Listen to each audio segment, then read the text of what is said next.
Hello everyone, welcome back to Physics Phantom.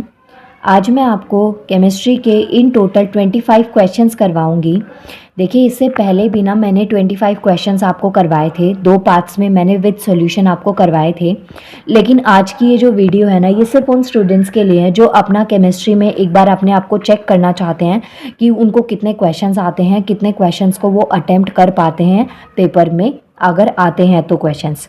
तो देखिए, यहाँ पे मैं आपको इन टोटल 25 क्वेश्चंस करवाऊंगी और आप अपना स्कोर ना कमेंट सेक्शन में बताइएगा कि आपके इन 25 में से कितने क्वेश्चंस ठीक हुए थे। इस वीडियो में मैं आपको आंसर्स नहीं दूंगी। अगर आपको आंसर्स चाहिए तो आप मुझे कमेंट कर दीजिएगा, मैं आपको नेक्स्ट वीडियो में इसके आंसर्स दे दूंगी। और ये सारे क्वेश्चंस केमिस्ट्री के हैं जो कि आपके प्रीवियस ईयर में CHSL में, CGL में और इसके अलावा DRDO, CRPF ऐसे पेपर्स से ही मैंने इन क्वेश्चंस को पिक किया है। सो फर्स्ट क्वेश्चन से स्टार्ट करते हैं। क्वेश्चन है, विच of the following is a common refrigerant used in the domestic refrigerator? कौन सा सामान्य प्रशीतक है जिसको घरेलू परिष्ठकों में प्रयुक्त किया जाता है? 4 ऑप्शंस हैं, नियॉन, फ्रियॉन, ऑक्सीजन और नन ऑफ द अबव। तो आपको इसका आंसर बताना है। चलिए, मैं सोच रही हूँ कि मैं आंसर भी बता ही दूँ कि आप में से अगर किन्हीं को नहीं आते होंगे तो उनको फिर दिक्कत आएगी। तो फर्स्ट क्वेश्चन का आंसर है फ्रियॉन। नेक्स्ट, आपको इतना कर देना है कि कमेंट सेक्शन में मुझे इसका केमिकल फॉर्मूला या एलिमेंट, ये चीज़ें आप मुझे कमेंट में बता दीजिएगा। कोई भी एलिमेंट आता है तो उसका एटॉमिक नंबर क्या है, कौन से ब्लॉक का वो एलिमेंट है, तो इतना आप कर देंगे तो इससे आपकी एक रिवीजन हो जाएगी। नेक्स्ट, सेकेंड क्वेश्चन है, gold is made hard by alloying with. सोने को किस में मिलाकर कठोर बनाया जाता है? तो आंसर है कॉपर। गोल्ड के अंदर कॉपर की इम्प्योरिटीज़ मिलाई जाती हैं क्योंकि जो इनका कलर होता है वो ऑलमोस्ट सिमिलर होता है और इम्प्योरिटीज़ हम जो है ना मिक्सचर जब हम करते हैं तो ऑलमोस्ट सिमिलर सब्सटेंसेस की करते हैं।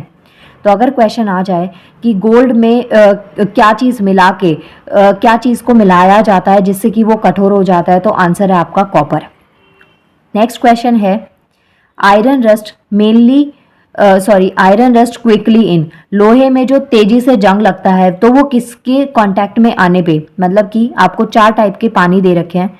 इतना हमने पढ़ा हुआ है कि जब लोहे पे जंग लगता है तो पानी मॉइस्चर और ऑक्सीजन के कांटेक्ट में आने से लगता है। लेकिन यहाँ पे क्वेश्चन आपसे थोड़ा अलग पूछा गया है। यहाँ पे आपको 4 तरीके का पानी दे रखा है और फिर पूछा गया है कि लोहे पे जो जंग लगता है वो इन चारों में से किसकी कांटेक्ट में आके जल्दी लोहे पे जंग लगेगा? तो आंसर है सी वाटर। सी वाटर के कांटेक्ट में आके जो लोहा है, जब सी वाटर समुद्र के पानी के कांटेक्ट में आएगा तो उस पे रस्ट जंग बहुत जल्दी लगता है।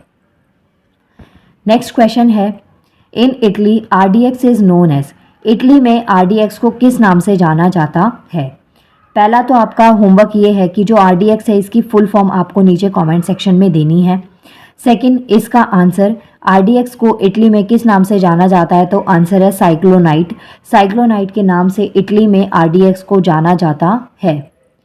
नेक्स्ट क्वेश्चन आता है, question number 5 is, which of the following is liquid non metal?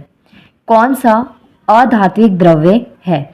यहाँ पे आपको 4 पॉइंट्स दे रखे हैं और यहाँ पे बोला गया है इन 4 ऑप्शंस में से कौन सा नॉन मेटालिक है, कौन सा लिक्विड स्टेट में पाया जाता है लेकिन वो नॉन मेटल है।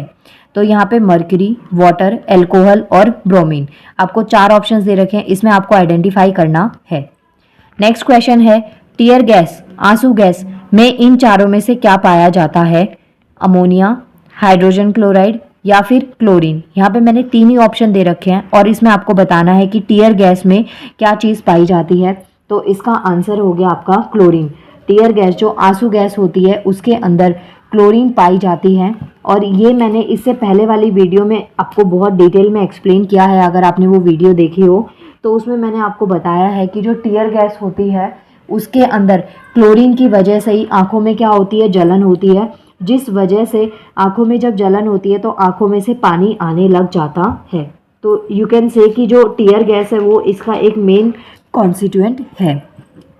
नेक्स्ट क्वेश्चन है, question number 7 is, hydrogen was discovered by. Hydrogen के आविष्कारक कौन है? तो आंसर है इसमें कैवेंडिश। देखिए, यहाँ पे क्या है, आपके पास ना जो साइंटिस्ट है कोई भी पर्टिकुलर एलिमेंट दे दिया जाए, कोई भी थ्योरी या जैसे ऑर्बिटल थ्योरी या एटॉमिक थ्योरी, ऐसे कोई भी थ्योरी दे दी जाए और कोई भी एलिमेंट दे दिया जाए जो इम्पॉर्टेंट एलिमेंट्स होते हैं, तो इनकी डिस्कवरीज आपसे एग्जाम में पूछी जाती हैं। इसलिए what you have to do is कि जितने भी इम्पॉर्टेंट एलिमेंट्स हैं उनको आप उनके साइंटिस्ट के नाम के साथ में याद कर लीजिए कि उनकी डिस्कवरीज किन्होंने करी थी। और अगर आपके पास में ऐसा कोई मटेरियल नहीं है और आपको इसकी ज़रूरत है तो आप मुझे कमेंट कर सकते हैं, उससे रिलेटेड मैं आपके लिए एक वीडियो और अलग से अपलोड कर दूंगी। नेक्स्ट है question number 8 is easily soluble in water.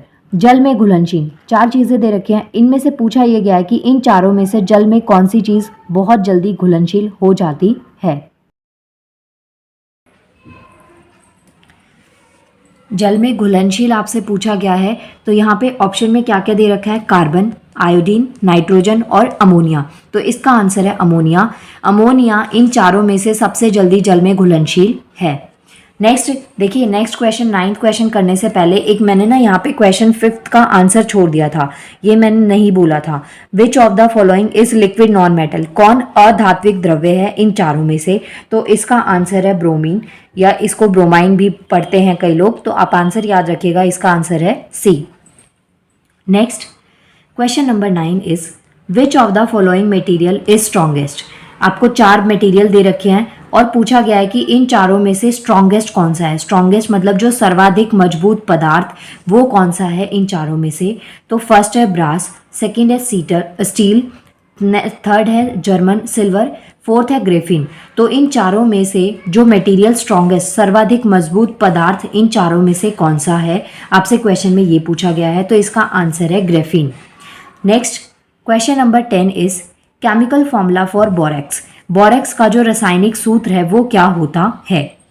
अब देखिए, केमिकल फॉर्मूला ना अगर आपने नहीं पढ़ा, आपको ध्यान नहीं है ना, तो क्या होगा, आपको ना ऑलमोस्ट ये सिमिलर दिखेंगे। लेकिन अगर आप में से कोई ऐसा स्टूडेंट है जो ये सोचे जो सबसे अलग दिख रहा है वही आंसर है, तो आप पीबी वाले को लगा के आएंगे, जो कि बिल्कुल गलत है। अगर जनरली देखा जाए तो आंसर इन तीनों में से है और इसमें बहुत कम वेरिएशन आपको तीनों में देखने को मिलेगी। इसलिए आपके लिए सबसे इंपॉर्टेंट है जितने भी केमिकल फॉर्मूलाज है, जो केमिकल कंपाउंड्स है, जिन कंपाउंड्स का डेली बेसिस पे यूज़ किया जाता है, उनके आपको केमिकल फॉर्मूला एकदम टिप्स पे होने चाहिए। क्योंकि एग्जाम में जब ये क्वेश्चन आता है ना, तो ऑलमोस्ट सिमिलर फॉर्मूलाज आपको दिखते हैं और आपको समझ में ही नहीं आता कि उसका एग्जैक्टली करेक्ट आंसर क्या है। तो अब क्वेश्चन आपसे पूछा जाए कि chemical formula for borax, borax का केमिकल फॉर्मूला क्या है, तो आंसर है Na2B4O7 10H2O। तो इसका आंसर हो गया B. Next question number 11 is picric acid. Picric acid को इनमें से और क्या बोला जाता है, तो इसका आंसर है आपका TNP। TNP को पिक्रिक एसिड बोला जाता है। अब आपको मुझे कमेंट करके ये बताना है कि जो TNP है इसकी फुल फॉर्म क्या होती है। अगर आप ये वीडियो फर्स्ट टाइम देख रहे हैं तो ऑब्वियसली आपने मेरे चैनल की पहली वीडियोस को नहीं देखा होगा।